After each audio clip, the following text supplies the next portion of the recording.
Hi, and welcome back to First Chapter Friday. I am Miss Mary at the Dutcher Middle School Library, and January 18th is A.A. Milne's birthday, and so it is National Winnie the Pooh Day. January 18th is also Martin Luther King Jr. Day, and we will be reading a selection next week in honor of that holiday. But for this week, we are going to read the first chapter of Winnie the Pooh. First, a little background about A.A. Milne. They were born in 1882 in London. He was a playwright and journalist as well as a poet and storyteller. Winnie the Pooh, The House at Pooh Corner, When We Were Very Young, and Now We Are Six were inspired by his son, Christopher Robin. The story Winnie the Pooh was copywritten in 1926, which means this year Winnie the Pooh has been claiming a space in the hearts of children and adults for 95 years. So without further ado, Chapter 1, in which we are introduced to Winnie the Pooh and some bees, and the stories begin. Here is Edward Bear, coming downstairs now, bump, bump, bump, on the back of his head, behind Christopher Robin. It is, as far as he knows, the only way of coming downstairs, but sometimes he feels that there really is another way, if only he could stop bumping for a moment and think of it. And then he feels that perhaps there isn't. Anyhow, here he is at the bottom, and ready to be introduced to you. Winnie the Pooh. When I first heard his name, I said, just as you are going to say, but I thought he was a boy. So did I, said Christopher Robin. Then you can't call him Winnie. I don't. But you said, he's Winnie the Pooh. Don't you know what there means? Ah, yes, now I do, I said quickly, and I hope you do too, because it is all the explanation you are going to get. Sometimes Winnie the Pooh likes a game of some sort when he comes downstairs, and sometimes he likes to sit quietly in front of the fire and listen to a story. This evening... What about a story? Said Christopher Robin. What about a story? I said.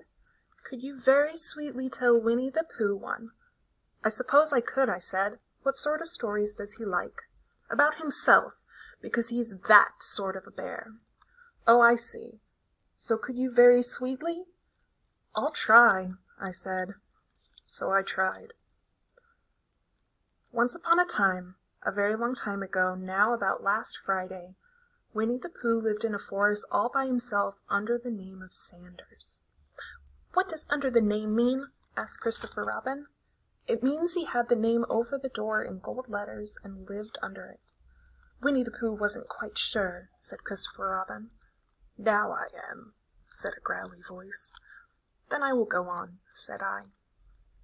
One day, when he was out walking, he came to an open place in the middle of the forest, and in the middle of this place was a large oak tree, and, from the top of the tree, there came a loud buzzing noise. Winnie the Pooh sat down at the foot of the tree, put his head between his paws, and began to think. First of all, he said to himself, that buzzing noise means something. You don't get a buzzing noise like that, just buzzing and buzzing without its meaning something. If there's a buzzing noise, somebody's making a buzzing noise. And the only reason for making a buzzing noise that I know of is because you're a bee. Then he thought another long time and said, and the only reason for being a bee that I know of is making honey. And then he got up and said, and the only reason for making honey is so I can eat it. So he began to climb the tree.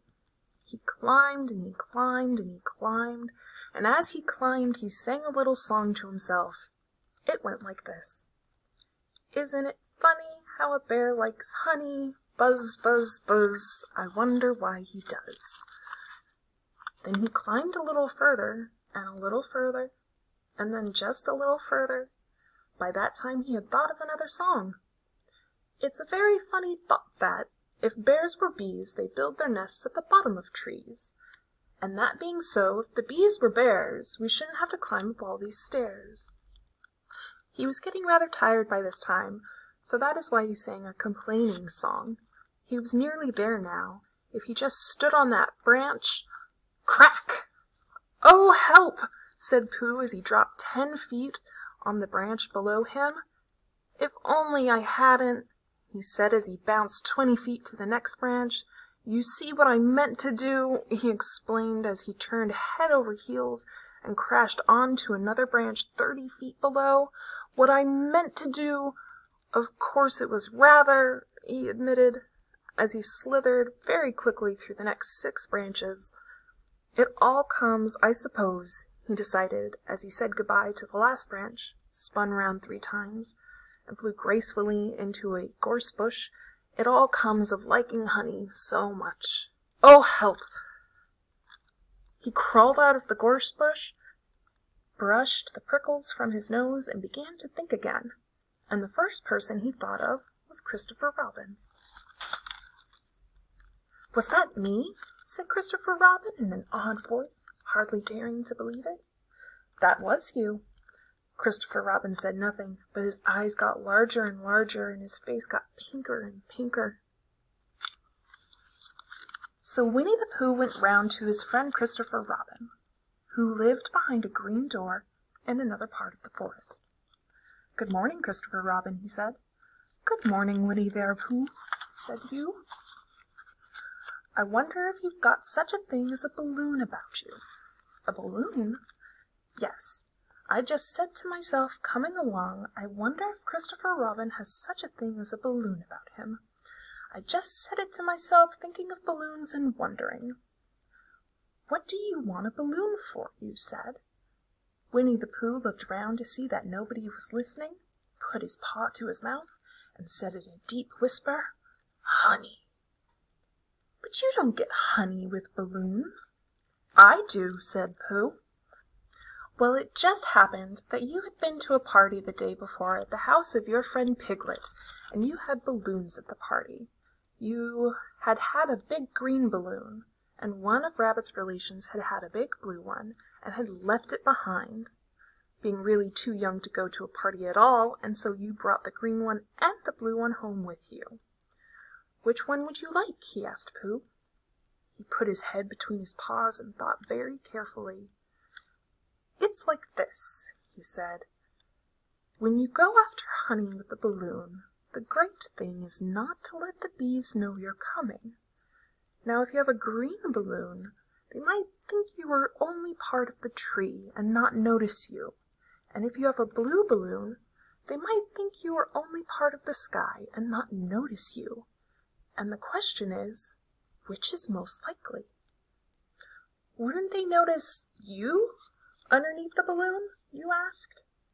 "They might, or they might not," said Winnie the Pooh. "You never can tell with bees."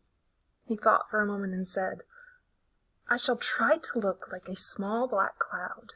That will deceive them." "Then you had better have the blue balloon," you said, and so it was decided. Well, you both went out with the blue balloon, and you took your gun with you, just in case, as you always did, and Winnie the Pooh went to a very muddy place that he knew of, and rolled until he was black all over, and then, when the balloon was blown up as big, and you and Pooh were both holding on to the string, you let go suddenly, and Pooh Bear floated gracefully up into the sky, and stayed there, level with the top of the tree and about 20 feet away from it. "Hooray!" you shouted. "Isn't that fine?" shouted Winnie the Pooh down to you. "What do I look like?" "You look like a bear holding on to a balloon," you said. "Not," said Pooh anxiously, "not like a small black cloud in a blue sky?" "Not very much." Well, perhaps from up here it looks different. And as I say, you never can tell with bees." There was no wind to blow him nearer to the tree, so there he stayed. He could see the honey, he could smell the honey, but he couldn't quite reach the honey. After a while he called down to you. "Christopher Robin!" he said in a loud whisper. "Hello!" I think the bees suspect something. What sort of thing? I don't know, but something tells me that they're suspicious. Perhaps they think that you're after their honey? It may be that. You never can tell with bees. There was another little silence, and then he called down to you again. Christopher Robin! Yes? Do you have an umbrella in your house? I think so. I wish you would bring it out here and walk up and down with it and look up every now and then and say, "Tut, tut, it looks like rain."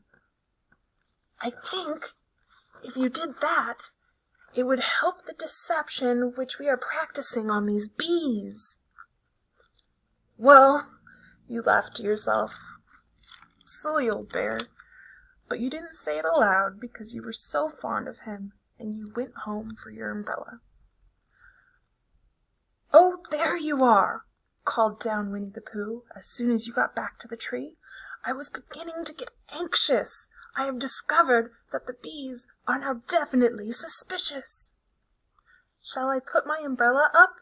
you said. "Yes, but wait a moment. We must be practical. The important bee to deceive is the queen bee. Can you see which is the queen bee from down there?"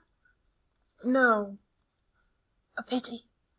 Well, now, if you walk up and down with your umbrella saying, 'Tut, tut, it looks like rain,' I shall do what I can by singing a little cloud song, such as a cloud might sing. Go!"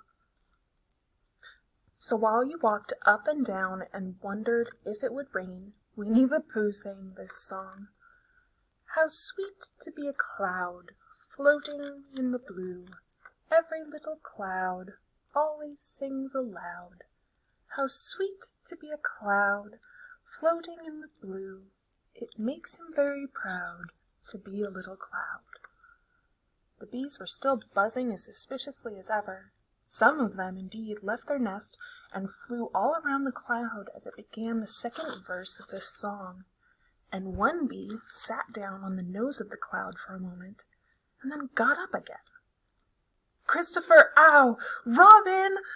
called out the cloud. "Yes? I have just been thinking, and I have come to a very important decision. These are the wrong sort of bees." "Are they?" "Quite the wrong sort. So I should think they would make the wrong sort of honey. Shouldn't you?" "Would they?" "Yes. I think I shall come down." "How?" asked you. Winnie the Pooh hadn't thought about this. If he let go of the string he would fall, bump, and he didn't like the idea of that. So he thought for a long time, and then he said, "Christopher Robin, you must shoot the balloon with your gun. Have you got your gun?" "Of course I have," you said.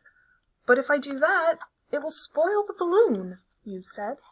"But if you don't," said Pooh, "I shall have to let go, and that would spoil me." When you put it like this, you saw how it was, and you aimed very carefully at the balloon and fired. "Ow!" said Pooh. "Did I miss?" you asked. "You didn't exactly miss," said Pooh, "but you missed the balloon." "I'm so sorry," you said, and you fired again, and this time you hit the balloon, and the air came slowly out, and Winnie the Pooh floated down to the ground. But his arms were so stiff from holding on to the string of the balloon all that time that they stayed up straight in the air for more than a week. And whenever a fly came and settled on his nose, he had to blow it off.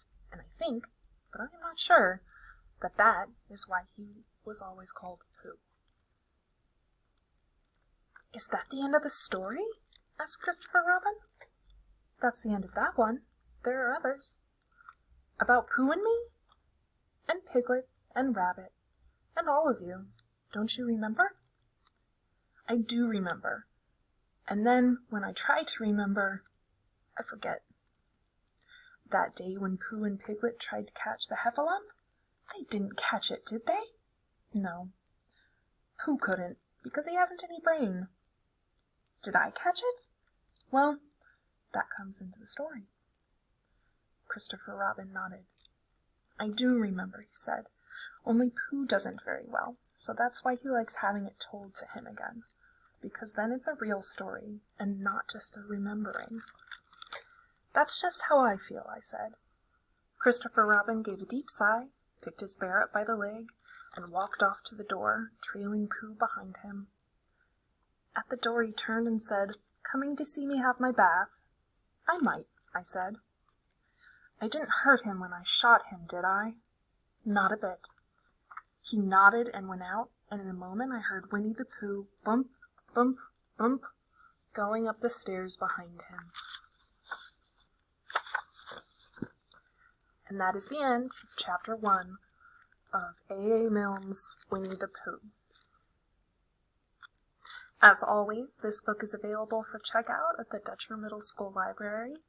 I highly recommend it because our copy has Ernest H. Shepard's illustrations of Winnie the Pooh, and they are amazing and very cute. As always, thank you for listening to another First Chapter Friday, and I hope you have a great weekend. Bye!